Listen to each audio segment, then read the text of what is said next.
Hai, ketemu lagi di 365 series. Kali ini aku mau bacain kutipan-kutipan dari buku. Dalam segala hal kita harus tahu batas. Jadi ini benang merahnya itu temanya tentang batas ya, asertif dan lain-lain. Aku bacain beberapa kutipannya ya. Manusia menjadi indah karena ia memiliki emosi.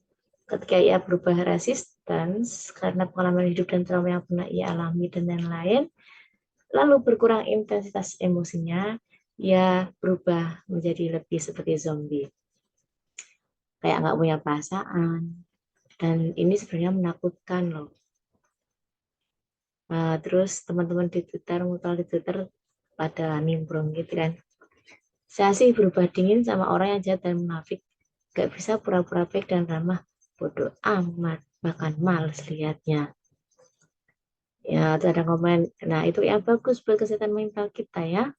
Jadi lihat-lihat situasi kondisi dan dengan siapa kita berhadapan aja. Bisa dingin, bisa hangat, bisa plain atau tawar.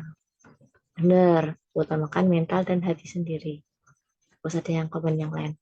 Saya punya teman baik awalnya. Saat tahu sesuatu, saya makin dingin dan makin males. Walau mungkin masih ada sisa-sisa kedekatan sebelumnya. Begitu juga ke temannya teman yang sebenarnya nggak suka sama si teman, tapi depannya baik. Saya sih dingin dan males.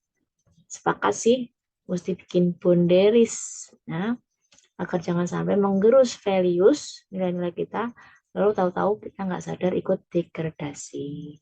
Jadi setuju banget, kita harus bikin batas. Nah, terus pembahasan lain nih. Apa benar cinta perlu dibalas? Tergantung kita bisa menerimanya atau tidak. Jika tidak perlu coba-coba, katakan aja dengan bijak.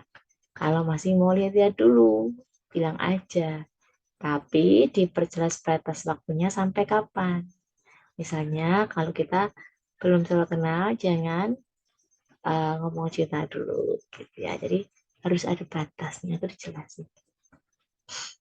Nah, terus terkait batas ada bahasan lain nih. Apa bedanya tamak, rakus, dan serakah? Tamak itu campur sombong, gila hormat. Kalau rakus itu gluton, doyan makan berlebihan, mengorbankan kesehatan. Kalau serakah itu jahat, nggak peduli masuk orang, nggak ada batas. Eh, Terus nyampe ke fakta-fakta segala macam nih, panjang banget ya. Ada katanya dengan batas juga. Terus ngomongin batas, ada katanya dengan Ramadan, ya kan? Terus ngomongin Mayasmara, novel Mayasmara, karena batas menjadi nisbi. Aku bacain ya. Mayasmara membuktikan bahwa realita hari ini adalah realita media. Dan itu jagat maya yang eksistensinya tanpa batas primordial, menerabas dimensi ruang dan waktu. Batas menjadi nisbi, persepsi menjadi image reality, sementara rasa akankah mendapat ruang eksistensinya juga. Terus mau batas tuh sampai ke umroh, ke ihrom, ke jumroh, ya kan? Semua kan ada batas itu. Batas waktu, batas tempat, batas mikot, ya. Mikot itu ada zamani, ada mikot tempat. Nggak mau batas, sampai ngomong ke batas usia nikah, segala macam. Tuh. Kebebasan itu melampaui batas. Banyak juga disebutkan dalam Al-Quran. Ya. Terus ada kutipan lagi. Akal punya batas, tapi tidak punya perbatasan. Karena itu akal tak perlu dibatasi.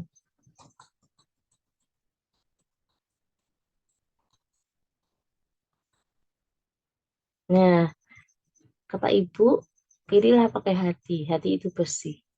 Tapi batas nafsu dan hati itu tipis. Tipis banget.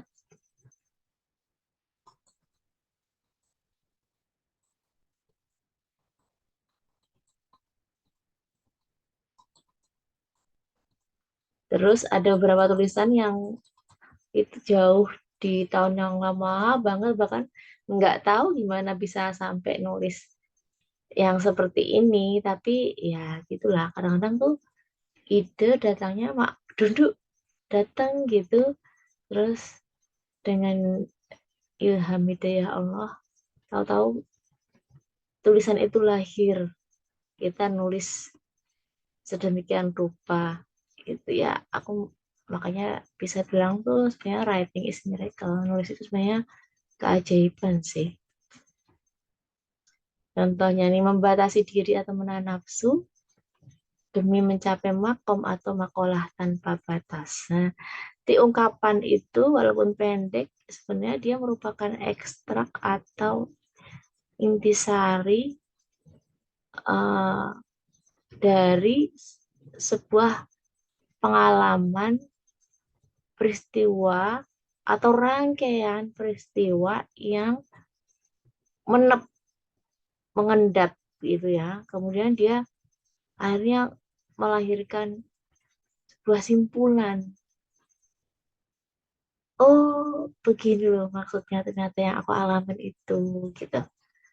Nah, dan itu keluarannya itu kadang-kadang hanya berupa satu baris kalimat aja gitu. Tapi satu kalimat itu datang dari rangkaian yang panjang atau peristiwa yang banyak banget.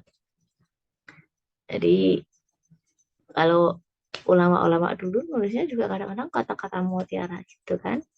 Pendek-pendek suka aos, baru kemudian ulama-ulama berikutnya itu memberikan kitab syarah penjelasan atas kata-kata mutiara yang ditulis oleh ulama-ulama sebelumnya. Gitu ya, itu teman-teman tentang batas, ada banyak banget, sekitar 80 halaman bukunya, teman-teman bisa dapatin di Google Play Books atau Google Books.